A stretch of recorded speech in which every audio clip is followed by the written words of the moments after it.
आज मिति 2083 साल श्रावण महिनाको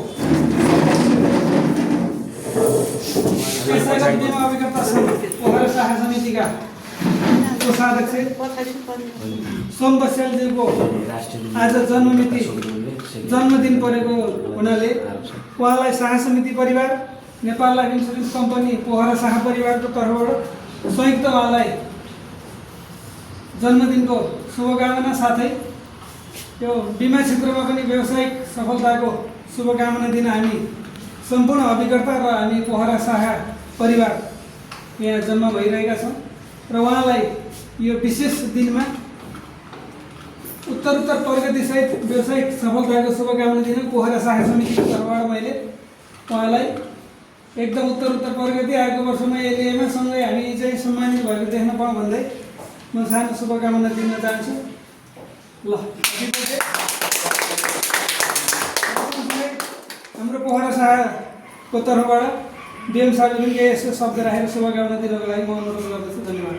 नमस्कार। उपस्थित सम्पूर्णमा सम्पूर्ण वरिष्ठ एनसी म्यानेजर विभिन्न सङ्घका तहमा बस्नुभएका आदरणीय एनसी महानुभावहरू मेरो सन्ध्याकालीन दिवाली नमस्कार। आज विशेषतः पोखरा शाखा समितिका कोषाध्यक्ष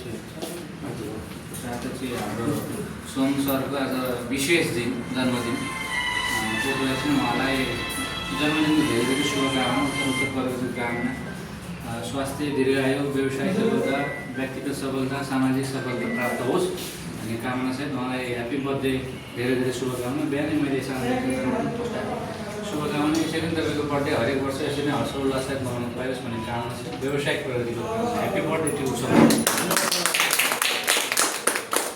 सबै एरेन्ज गर्नुभएकोमा सोम सरले यो सबै एरेन्ज गर्नुभएको, यो हाम्रो नाम मात्रै जोड्नु भएकोमा धन्यवाद। यो सबै एरेन्ज उहाँको व्यक्तिगत एरेन्ज हो, उहाँलाई धन्यवाद काटेर सरलाई अब अनि सरले काट्नुहोस्, सबैले ह्याप्पी बर्थडे भन्नुभएको।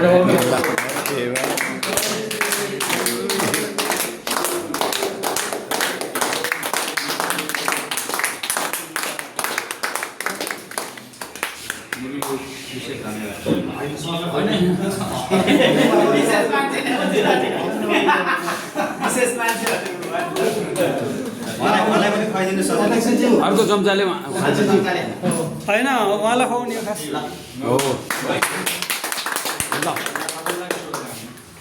धन्यवाद।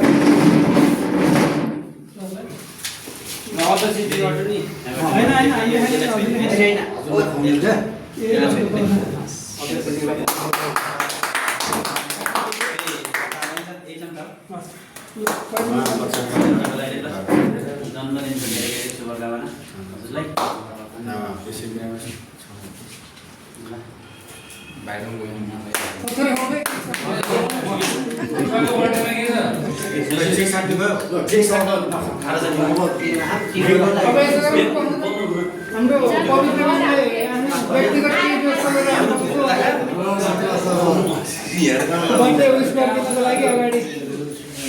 भोलि भने अन्त बिमै हुँदैन के हो तपाईँको काम? म त भोलि भन्ने उहाँलाई खाजा खुवाएर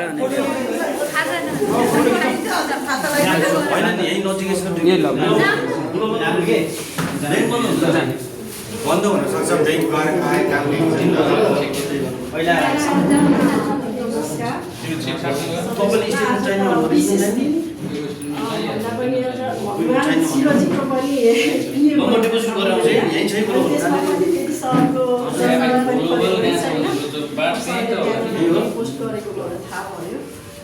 यसको लागि अब हामी सम्पूर्ण अभिकर्ता सङ्घ पोखरा शाखा समिति र मेरो व्यक्तिगत तर्फबाट पनि हजुरलाई जन्मदिनको धेरै शुभकामना, उन्नति प्रगति, सुस्वास्थ्य, दीर्घायुको कामना गर्छु सर।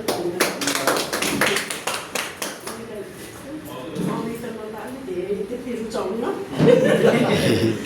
अनि अब महिना त भगवान् शिवजीको प्रिय महिना हो होइन। हामीले विशेष गरेर त अब गणेश नै पूजा अगाडि गर्ने भएर मैले सधैँ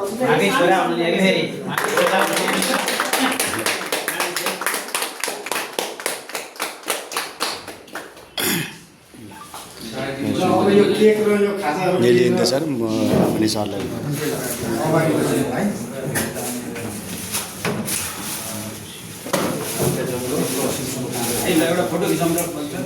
सामूहिक फोटो पनि एउटा खिचौँ है भिडियो